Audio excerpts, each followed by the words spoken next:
Chers amis, je suis content de vous retrouver aujourd'hui pour une présentation atypique. Je me trouve ici en présence d'une Renault Mégane 2. Phase 1. Donc une voiture qui a été produite de 2002 à 2006, sortant directement des usines de Douai, dans le nord de la France. Donc pourquoi cette voiture? Et pourquoi pas une autre? À l'heure où les voitures sont bourrées de technologie, où tout est écran, surpiqûre, chrome. Et pourquoi celle-ci? Pour la simple et bonne raison qu'elle a quand même un sacré passif. Il faut savoir que c'est quand même une voiture qui a été produite à 3 100 000 exemplaires à travers le monde. Pour nous Français, elle a été énormément utilisée. Alors autant sur un service commercial de tous les jours, donc pour le croquant standard, effectivement, pour le consommateur français, mais elle a aussi été utilisée pour tout ce qui était force de l'ordre, la gendarmerie, la police nationale, tout ce qui était service ambulancier, tout corps d'État, ont eu cette voiture à un moment donné.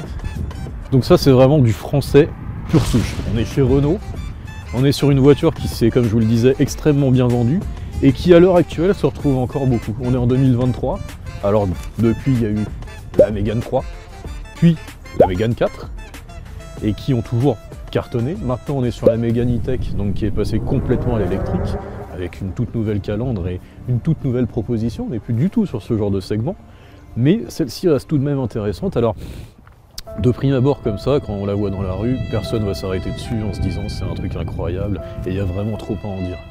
Ça va être vraiment basique, on passe devant sans s'y arrêter, et ce qui est vachement dommage, parce qu'en vrai, elle a énormément de choses à proposer. Alors là, on est sur une version donc avec un 1,5 litre DCI, 80 chevaux, donc une puissance fiscale de 5 chevaux fiscaux, qui était quand même plutôt pas mal.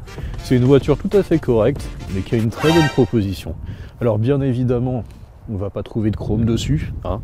On va pas trouver d'enjoliveur extrêmement chromé, on va pas retrouver de barre de toit chromée par exemple, mais on aura, et ce qui était la proposition à l'époque, vous voyez, des plastiques durs. Alors actuellement c'est des choses qui se font encore, qu'on trouve quand même un peu moins. Les calandres ont été rehaussés, tout a été repris. Mais pour l'époque, ce qui était quand même très intéressant, et je parle de ça à l'époque parce qu'elle est sortie donc en 2002, celui-ci c'est un modèle de 2003, voiture de l'année en 2003, c'est quand même pas des moindres, il faut quand même pouvoir le préciser. Et alors ce qui est génial sur cette voiture-là, c'est que vous avez cette fameuse calandre qui est restée et qui est sortie sur beaucoup d'autres modèles, type la Renault Modus, qui avait à peu près le même genre de calandre, le Renault Scénic qui avait exactement la même, étant donné, vous connaissez un peu l'ambiguïté entre Mégane Scénic, hein, qui a toujours été, et puis vous étiez vraiment dans le dur, vous voyez, vous étiez vraiment dans ce qui se faisait, donc c'était élaboré, mais ça allait sur énormément de modèles. Vous n'aviez pas besoin de... Voilà, c'était vraiment généraliste, et c'est là où Renault était vraiment un constructeur généraliste. Là-dessus, il n'y a aucun souci. Donc c'est une voiture qui a quand même un bel empattement d'1,70 m d'un côté à l'autre. Donc ce qui lui confère une bonne taille, c'est une voiture compacte, hein, on est vraiment sur de la compacte. Alors, si on fait le tour de la voiture, si on prend le temps de faire le tour, vous allez voir. Donc comme je vous le disais, on a des plastiques durs partout, les feux de gabarit, feux de position. Là vous sentez que c'est vraiment du plastique, hein. On est vraiment... C'est pas la peine d'aller chercher un peu de chrome, un peu de trucs sympas, on est vraiment que sur du plastique. Mais c'était la proposition de l'époque et c'était tout à fait normal de croiser ça. Pareil, au niveau des protège-portes, vous avez effectivement du plastique dur, hein.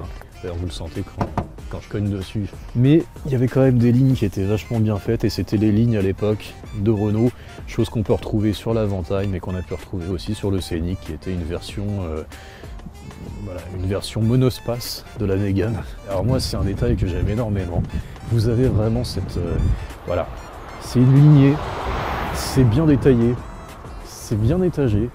Vous avez une baie vraiment qui permet de voir, quand vous faites un créneau, de voir vraiment totalement ce qui se passe derrière. Bon, vous voyez, vous sentez qu'elle a aussi eu du vécu. C'est vrai que depuis plus de 20 ans qu'elle est en service. Et puis vous avez quand même cette belle calligraphie Mégane qui ressort et qui est quand même très actuelle encore. Ça rappelle un peu la calligraphie utilisée pour les modèles initial Paris, donc qui sont le top du top de la gamme Renault. et c'est toujours aussi bien détaillé. Le logo, le losange, rien d'extraordinaire, mais qui est quand même joli, même si bon, évidemment ça évolue avec le temps. Donc on se retrouve à bord de la Mégane, donc pour cette seconde partie de la vidéo. Donc on va voir ici un intérieur qui ressemble énormément, et certains d'entre vous l'ont sans doute connu puisque vos parents l'avaient ou vous-même en avez eu un, le Scénic. Donc là vous avez exactement le même volant qui était très bien adapté, qui n'était pas trop grand et qui avait un bon angle avec une bonne vue justement sur le cadran. Donc là évidemment de la même manière on est vraiment sur de l'analogique, les fameuses aiguilles, le contour. C'était vraiment voilà, du basique, c'était du simple, mais c'était de l'efficace. Il y a de l'espace, on s'y sent bien. Alors vous avez des détails quand même qui sont assez marrants, comme par exemple le frein à main, que moi je trouve vraiment super. Ça change du simple levier que vous baissiez ou vous releviez. Bon après par contre il y a un petit détail qui est pas très joli et qui personnellement m'a jamais vraiment fait kiffer non plus là-dessus, c'est ce levier de vitesse. Alors voilà, c'est vraiment ce qui a le plus mal vieilli, c'est pas joli, on se dit qu'est-ce que ça fout là. Alors vous aviez quand même après des choses assez utiles, vous aviez bon bah voilà possibilité de mettre des canettes ici hein, pour les longs voyages, vous avez quelques rangements comme vous pouvez le voir, vous avez le système de cartes qui était très important aussi pour l'époque parce que à l'époque où énormément de voitures et même du groupe PSA type Peugeot, Citroën avaient encore les fameuses clés de contact, là vous aviez la carte, donc vous insérez votre carte à l'intérieur de ce petit emplacement et puis après vous appuyez sur le bouton start avec la pédale d'embrayage de manière à pouvoir démarrer le véhicule.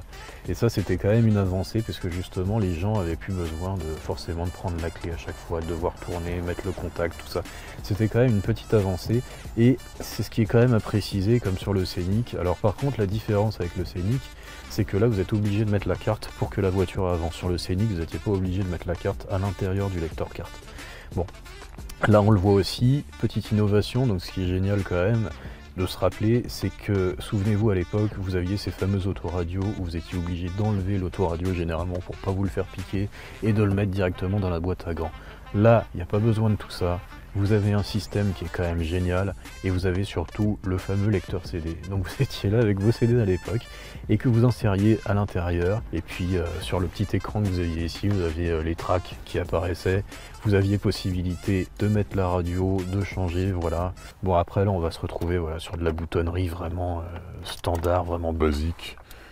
Au niveau de tout ce qui va être chauffage, au niveau climatisation, c'est vraiment tout ce qui se fait de plus basique, hein. C'était vraiment ce que Renault savait faire à l'époque, mais ça avait quand même une sacrée pertinence et ça dérangeait pas, c'était vraiment dans le goût du jour. Bon bah voilà, au niveau des aérateurs, bon rien de trop spécial, hein. C'est vrai qu'on est quand même dans le plastique, hein. Il n'y a pas de chrome, mais c'était une proposition voilà, qui était intéressante et qui pour l'époque était totalement actuelle. Alors après, comme vous pouvez le voir aussi, là on est sur des sièges, on n'est pas sur de la haute finition, c'est vraiment du tissu, on est dans du rigide, hein, on est dans du solide.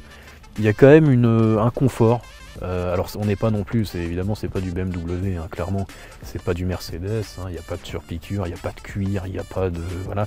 Mais il y a quand même un confort et quand vous faites de la route avec, il n'y a pas un moment où c'est tape-cul, vous vous dites putain, qu'est-ce que j'ai mal au dos, ou vivement qu'on sorte à l'air d'autoroute, aller se boire un café pour se dégourdir les jambes parce qu'on n'en peut plus. Non, non. Il y a quand même une bonne tenue, et puis ce qui est surtout très très bien, et j'insiste là-dessus encore une fois, c'est qu'elle est très bien étagée. Donc ce qui fait qu'au niveau, que ce soit ici pour moi au siège conducteur ou que vous soyez sur le siège passager, vous avez quand même une belle vue et vous dominez bien la route. Donc ça c'est quand même très important par rapport aux voitures qui sont actuellement toutes nouvelles, où des fois vous avez des capots qui sont beaucoup trop hauts. Bon alors ça sera pour d'autres classifications de véhicules comme des SUV, mais sur certaines compactes comme par exemple la 308 actuelle, vous êtes quand même aussi un peu engoncé. Là c'est pas le cas, vous êtes quand même bien assis et il y a une bonne réception. Bon après pour ce qui est du reste, voilà, c'est une voiture qui a quand même un peu de vécu. Alors il y a aussi des particularités et qui font toujours rire un petit peu maintenant, enfin pas rire dans le sens péjoratif du terme, mais plutôt dans le bon sens. C'est-à-dire que là par exemple vous voyez au niveau de tout ce qui va être rétroviseur, vous avez encore les réglages rétroviseurs qui se font vraiment manuellement. Donc là on sent vraiment qu'on est sur de l'entrée de gamme. Sur la phase 2, vous aviez effectivement ces petits sélecteurs qui vous permettaient de faire de manière un peu plus automatique le réglage de vos rétroviseurs. Là c'est vraiment tout fait à la main, donc c'est quand même dans son jus, mais c'est ce que ça veut présenter.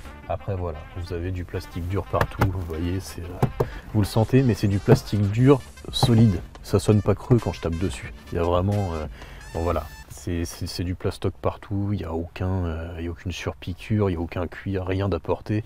Vous avez quand même des airbags partout, ce qui était tout à fait normal, hein, de toute façon, par rapport aux normes sécuritaires de l'époque. Mais voilà, vous avez une voiture qui a quand même su vieillir. Bon, alors après, ce qui est un peu décevant, je trouve, c'est au niveau du toit de pavillon. Bon, bah vous sentez, voilà, c'est du tissu, c'est pas solide, hein, on n'est pas dans ce qui se fait de plus dur. Voilà, mais pour l'époque, bah, c'était comme ça. Et on devait s'y faire, et tout le monde s'y faisait, et ça changeait rien, et c'était très sympa quand même. Bon, vous avez ce fameux système d'éclairage, vous avez des commodos juste ici, voilà, qui vous permettent de régler justement le volume sonore de la voiture au niveau de tout ce qui est multimédia, enfin du peu de multimédia qu'il y avait, voire sélectionner aussi par ici avec la petite molette tout ce qui était radio. Vous êtes bien étagé, voilà, pour passer les clignotants, bah hop, voilà, ça passe quand même plutôt pas mal. Voilà, pour tout ce qui va être réglage des feux, c'est quand même très bien détaillé. Non, on est sur une voiture franchement qui avait une proposition très intéressante et qui est vraiment encore totalement voilà, qui donne envie. On a envie de prendre la route et de partir, voilà, d'aller se faire un petit voilà, la Côte d'Azur par exemple, hein, pourquoi pas, se relier un petit Nice à Cannes, voilà, tranquille en passant, ou même on allait jusqu'à Monaco avec ce genre de voiture, fenêtre ouverte et on part au vent.